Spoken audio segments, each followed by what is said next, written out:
Welcome back to Terror by the Bay. I'm David, or Dumpster Fire by the Bay, but the dumpster fire isn't by the Bay. The dumpster fire is on Capitol Hill. So, my video went up this morning was about the budget and the brouhaha about the Elon Musk and Donald Trump. Actually, if you want to go chronologically, Elon Musk trashed the budget deal that the Republicans and Democrats came up with and said that, any Republican who votes for that in the House or Senate should be primaried their next time they're up for election. And then Donald Trump later said, oh, yeah, we should trash this. This is no good. It's just a giveaway to the Democrats. So the bill didn't make it to the floor. I don't think it got voted on. I think it didn't even make it to the floor. They killed it. They're saying, well, how could Donald Trump or Elon Musk kill a bill when they're not even elected government officials? Because they are the de facto leaders of the Republican Party. That's why. So then the Democrats, especially the press, some press, but the Democrats mostly, started referring to Elon as President-elect Musk and Vice President Trump. Now, if you want to get under Donald Trump's skin, that's like a fast ticket to doing that. Because it's effectively true, and Trump's ego cannot allow for that to happen. He's got to be the head gorilla of the pack, Donnie Two Scoops. That's why you may or may not have heard the story that when desserts are served, he gets 2 scoops of ice cream and everybody else gets 1, because he's dominant, and that's how he exerts his dominance in subtle ways.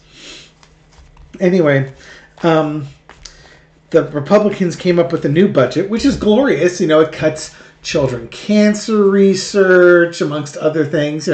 Good wholesome programs that we don't need. Also sickle cell anemia research, amongst others. And Trump then also added on there that he wanted the debt ceiling suspended for 2 years. Now, Musk yesterday was saying that they shouldn't mess with the debt ceiling because the whole job is to cut the budget. So, the debt ceiling should go up if you're balancing the budget.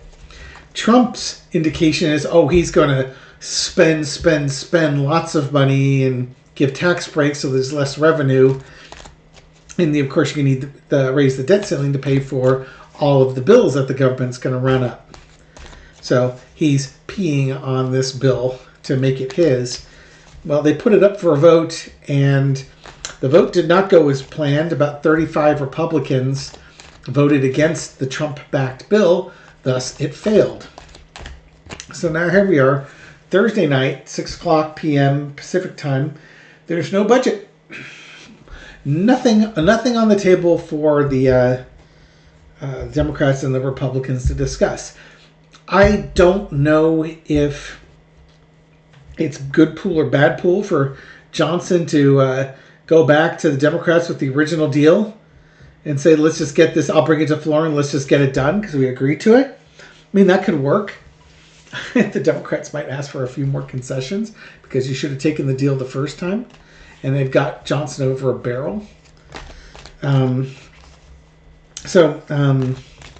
want to read on the state of this is going to be a longer reading. I read on the state of the budget and will they come to an agreement?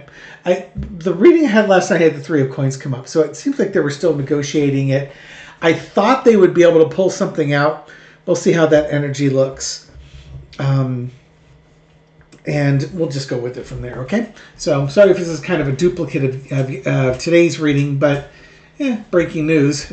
Nothing's changed. Or a whole lot of drama happened, but net result, nothing changed. Okay, come on down. Let's take a look. What's the status with the budget right now with all the hoo-has and the arguments?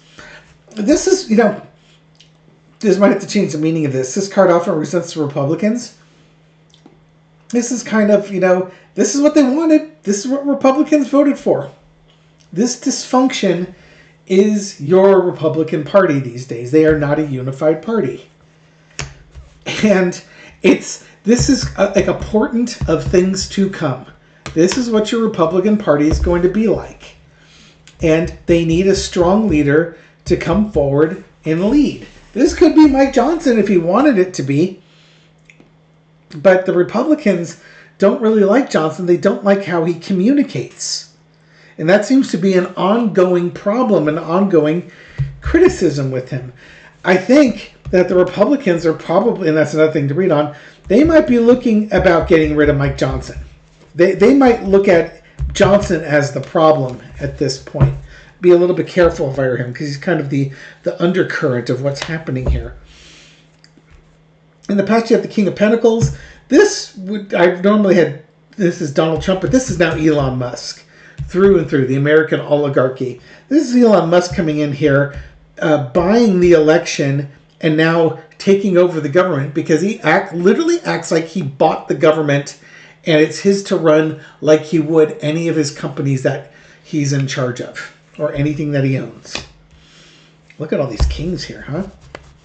Current situation is the King of Swords. This is a much different ball game than what Elon Musk and Donald Trump are used to. Trump was used to 2016 to 2020. He had a mandate behind him.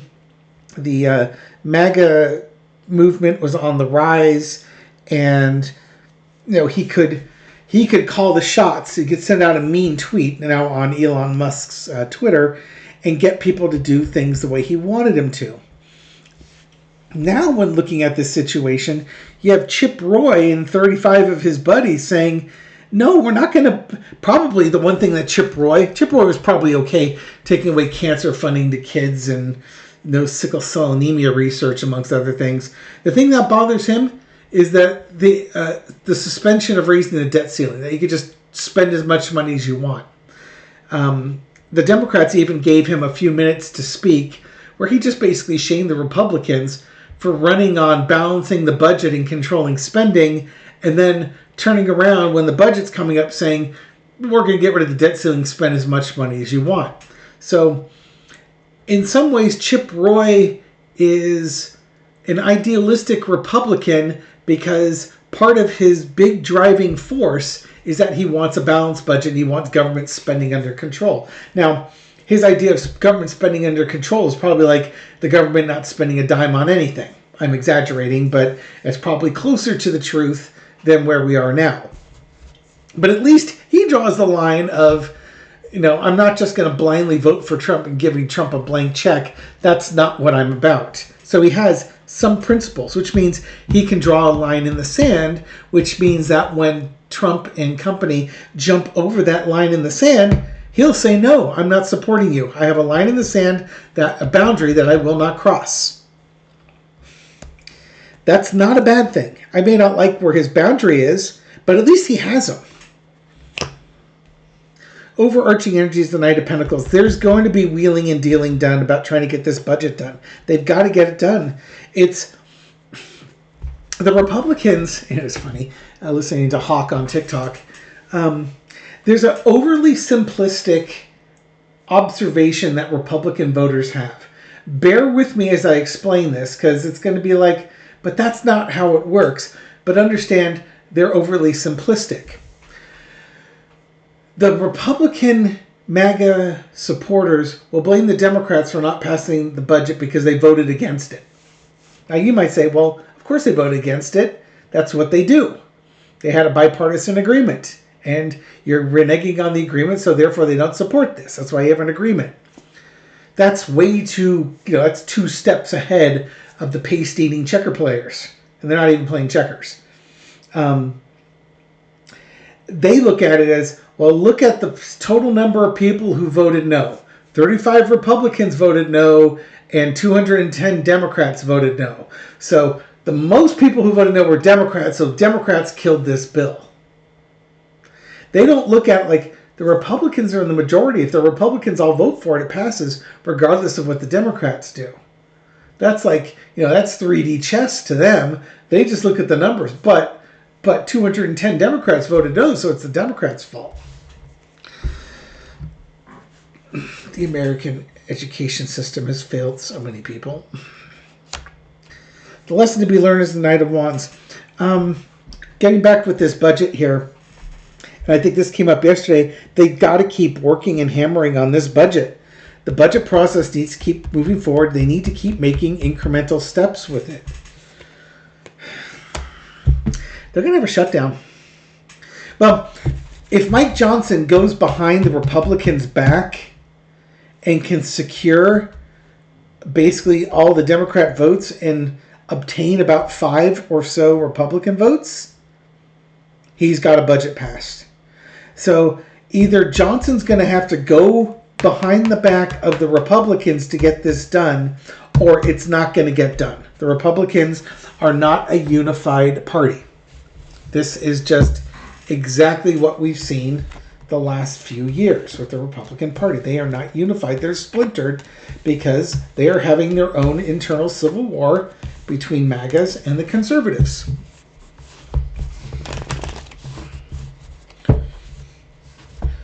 Will Mike Johnson, as a clarifier to that Seven of Swords, will Mike Johnson go behind the Republicans' back and make a deal with the Democrats?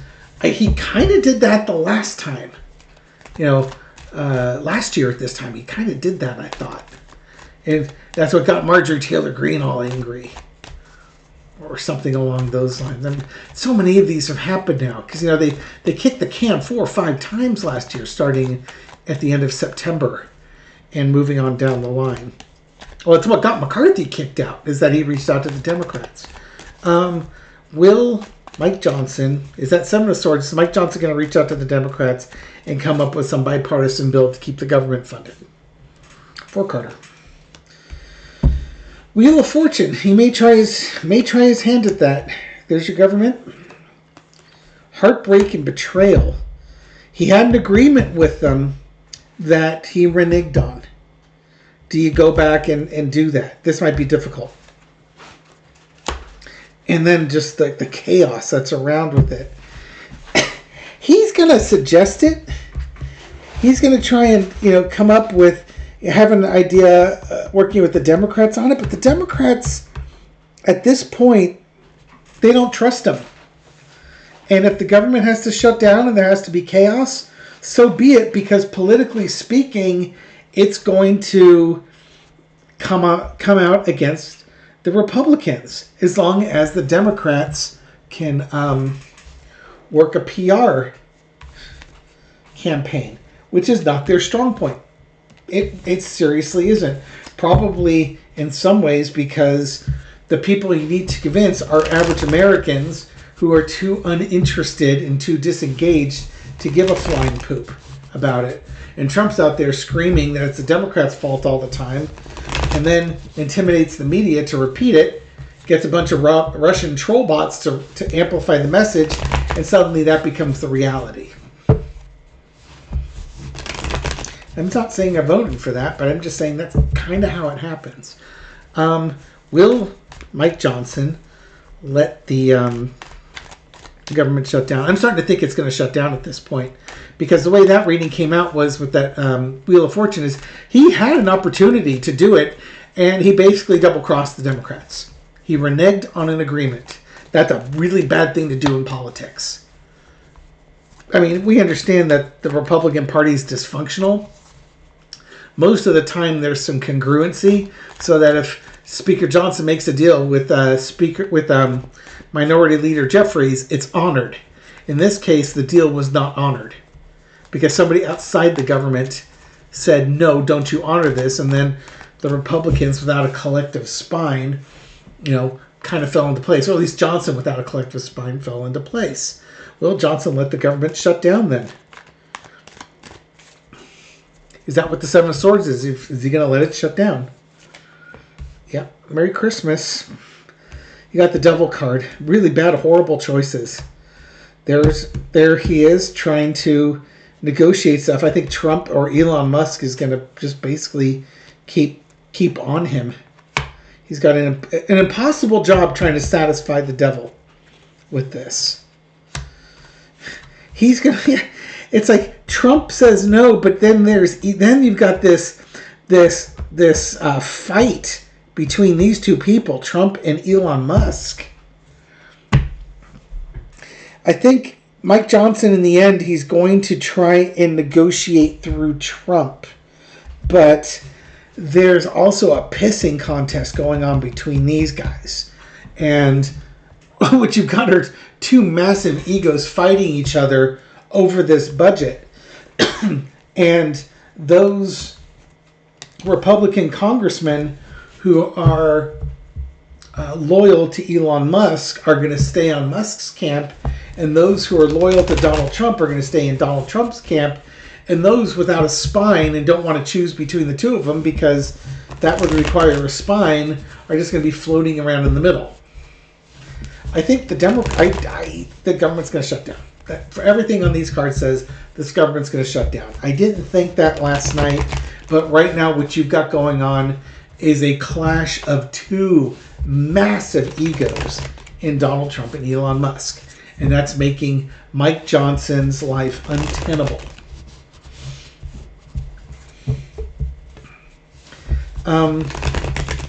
There's also noise, you're going to love this, that the Republicans, some Republicans are not convinced that they're going to vote for Mike Johnson to be the House Speaker in 2025. Mind you, they only have because Matt Gaetz is out and a couple of people that Trump are considering for cabinet posts would have to resign their House posts. The Republicans might only have a 217 to 215 majority. And which means that if one Republican doesn't vote with the majority, then the Republicans don't have enough votes to pass it. They don't have a majority. And unlike the vice presidency or the Senate, you don't have a vice president to come and break the ties. It just doesn't get done. Can you imagine them not having a House Speaker? And the next day, they have to count the votes. The Speaker, has to hold the meeting to count the votes, and they don't have a Speaker. It is an absolute dumpster fire. But that's what Republicans wanted. They own the libs. Will Mike Johnson be the Speaker of the House at the beginning of the 2025 Congress that's sworn in? These cards are just popping up here and not looking at them. I'm just going to let those two signifiers. It felt like two cards. And then I'll come on down and you'll see what they are when I see them. Oh, God. Elon Musk. Elon Musk is calling shots here. Johnson is siding with Trump. Elon Musk is going to get rid of Johnson. First, there's your theft card. What's the 4 cards underneath it? The Moon card, Page of Wands, the Leaving. Okay. It's now, the cult of personalities are now fighting. Donald Trump versus Elon Musk. Mike Johnson, if my reading is accurate, Johnson tries to get the budget through by siding with Trump, not with Elon. Elon's going to view Mike Johnson as untrustworthy because he's a thief stealing Elon's power because Elon bought the government. So Elon's going to work against Mike Johnson. It's time we get a new speaker. MAGA's underneath it. But this is also MAGA. You can broaden this card now to be the cult followers. He's going to appeal to his cult of personality, and he's going to be like, there's thoughts that Elon, they might name Elon as Speaker of the House, which could happen. Elon might want that. He may not. But will Mike Johnson be reelected? It's unknown. It's going to be crazy times as they try and sort that out. But I see a leaving here. I think Johnson's going to be told to leave. And Elon Musk is going to try and steal that position. Don't be surprised if Elon Musk, the nominated leader for a government agency that doesn't exist, is named as your Speaker of the House, even though he's not a member of Congress. Because there's nothing required in the rules saying you have to be a member of Congress to be the Speaker of the House. This is a grade A, third degree dumpster fire of epic proportions. I'm empathetic to government workers, military personnel, those who are impacted by this. I'm really sorry you're going through that. But you'll forgive me if I don't mourn the craziness of the Republican Party being put on full display. The vast majority of my viewers who voted for Kamala Harris in a Democratic Congress because we were trying to avoid stuff like this. We've been trying to explain to the cult members that this is what you get when you vote for these folks. And until we snap them out of the stupor that they are in, they are going to continue to support these lunatics. So, for now, it's mayhem in the U.S., and Putin is loving it. Thank you very much for watching this video and supporting my channel. I appreciate it. This reading is for entertainment purposes only, but I hope you find it insightful, and I'll catch you on the next video. Take care.